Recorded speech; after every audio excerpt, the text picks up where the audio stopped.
High বন্ধুরা, সালামু আলাইকুম। আশা করি সবাই ভালো আছেন। আপনাদের কাছে দু একটি কথা আমি শেয়ার করতে চাচ্ছিলাম। আমার কথা হয়তো কেউ শুনবেন না, কিন্তু প্লিজ একটু রিকোয়েস্ট করছি, আমার কথাটা একটু শুনুন। শুনে যদি আমার কথাটা একটু ভালো লাগে, তাহলে আমার ভিডিওতে একটু লাইক কমেন্ট দেবেন। বিষয়টা হলো যে পশু পাখি আমাদের জাতীয় সম্পদ এবং সামাজিক সম্পদ। আমাদের দেশের পরিবেশের ভারসাম্য মোটেও ঠিক নাই। এই পরিবেশের ভারসাম্যটা রক্ষা করে পশু পাখি। এই পাখিদের দ্বারাই আমরা পরিবেশ থেকে আমরা প্রচুর অক্সিজেন পাই এবং পাবো। এটা আমার জাতীয় সম্পদ এবং সৌন্দর্য। আজকে Gharinda rail station, Tangail Gharinda rail স্টেশনে পশ্চিম পাশে রাস্তা থেকে দেখছি যে সুরুজ বাজারে যাইতেই যে রাস্তা, রেল স্টেশন যাইতেই যে রাস্তাটা, সেই রাস্তাতেই সুন্দর করে এক ভদ্রলোক এসি গাড়ি নিয়ে, গাড়ির জানালা দিয়ে বন্দুক দিয়ে গুলি করে বক পাখি শিকার করতেছে। ওনারা আছেন 4 জন। আমি দেখলাম, দেখে দৌড়ে গিয়ে তার গাড়ির সামনে দাঁড়ায় বললাম, ভাই আপনি কে? আপনার পরিচয়টা কি?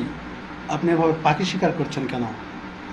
উনি বলছেন, স্টপ করে বলছেন, ও ভাই সরি, আসলে আমি এটা বুঝতে পারিনি, সরি। সরি, আপনি কতগুলো পাখি শিকার করছেন? আপনি গুলি করছেন 2টা বককে, গুলি করছেন 2টা বকই আপনি মারছেন। আপনার হাত কতটা সই? আপনার এদিকে তো মনে হচ্ছে আপনি কোনো সশস্ত্র বাহিনীর অবসরপ্রাপ্ত কর্মকর্তা। তাছাড়া আপনার হাতে তো সই হওয়ার কথা না। প্লিজ আপনার পরিচয়টা দেন। আপনার কোনো শিল্পপতি, না এমপি মন্ত্রী, নাকি কোনো কে আপনার একটা পরিচয় দিয়ে যাবেন আপনি? উনি বলছেন, ভাই সরি, আমার ভুল হয়ে গেছে, তাকে আমি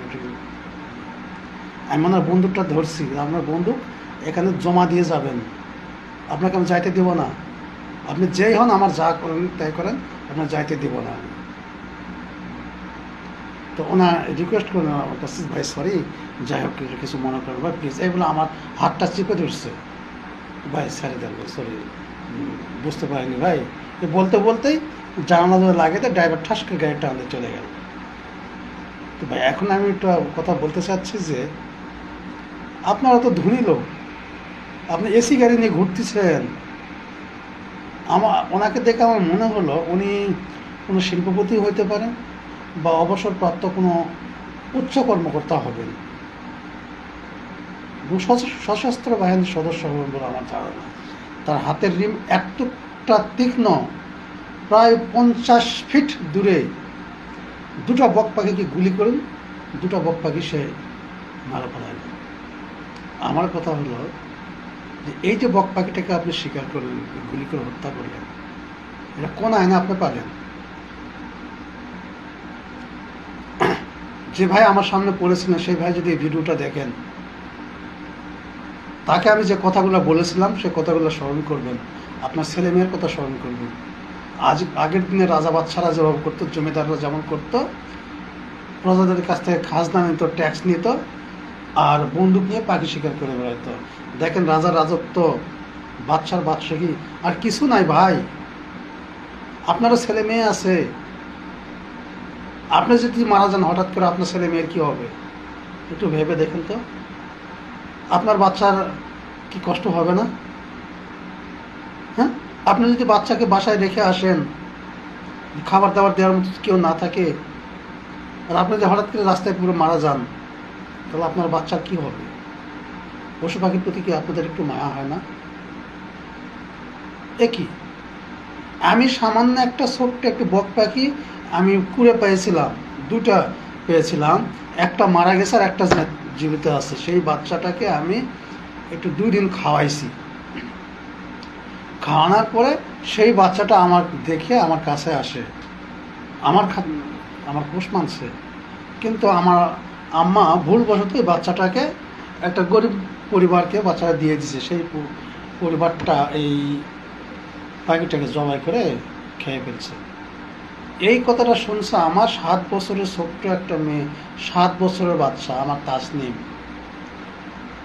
এই শুনে আমার বাচ্চাটা যত কান্না করেছে, বলছে এই পাখিকে কেন জবাই করলো, কেন মারলো আমাকে, দেবো আমি এই পাখিকে খাওয়াবো, এই পাখিকে আমি আকাশে উড়ে দেবো, পাখি আকাশে উড়বে, আমি দেখবো পাখিকে কেন মারলো। আমার বাচ্চাটা কত কান্না, ইস। আমার কিন্তু সত্যি অনেক খারাপ লাগছিল। এবং এই যে ভদ্রলোকটি এইভাবে গুলি করে পাখি মারতেছে, তখন আমি সত্যি কান্নায় পাইছিলাম। আমার বাচ্চাটার কথা মনে হয়েছিল, আল্লাহ আমার এই 7 বছরের অবুঝ বাচ্চা, তার মধ্যে এতটুকু এত বুঝ আসছে, এই পাখি শিকার করতে দেবে না, পাখি মারতে দেবে না, সে অনেক কান্না করেছে। আর এই ধনী লোকগুলান যারা সম্পদের অঢেল পাহাড়ের উপরে বসে আছে, তারা এইভাবে কি সুন্দর করে বন্দুক দিয়ে গুলি করে করে পাখি মারছে।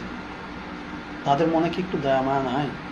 তারা তো চাইলে হরিণ খাইতে পারে, চাইলে পুরা গরু জবাই করে খাইতে পারে, খাসি জবাই করে খাইতে পারে, শত শত মোরগ খাইতে পারে, যা ইচ্ছা তাই খাইতে পারে। এই পশু খাইতে হয় কেন? আপনি পশুর থেকে নির্দিষ্ট হয়ে গেছেন। তো ভাই, এমন কাউকে যদি দেখতে পান পাখি শিকার করতে, পাখি শিকারীকে দেখলেই আপনারা পুলিশে খবর দিবেন।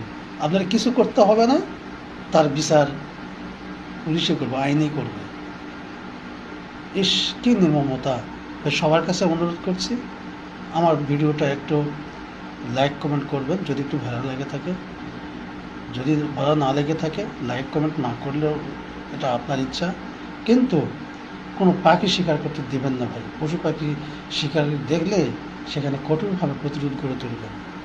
আমি অনেক কষ্ট পাইছি, আমার হৃদয়ে রক্তক্ষরণ হয়েছে। এই পাখি তাকে গুলি করবে,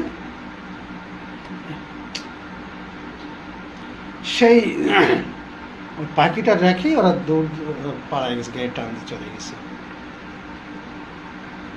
তো সবার ভালো থাকবে। আল্লাহ হাফিজ।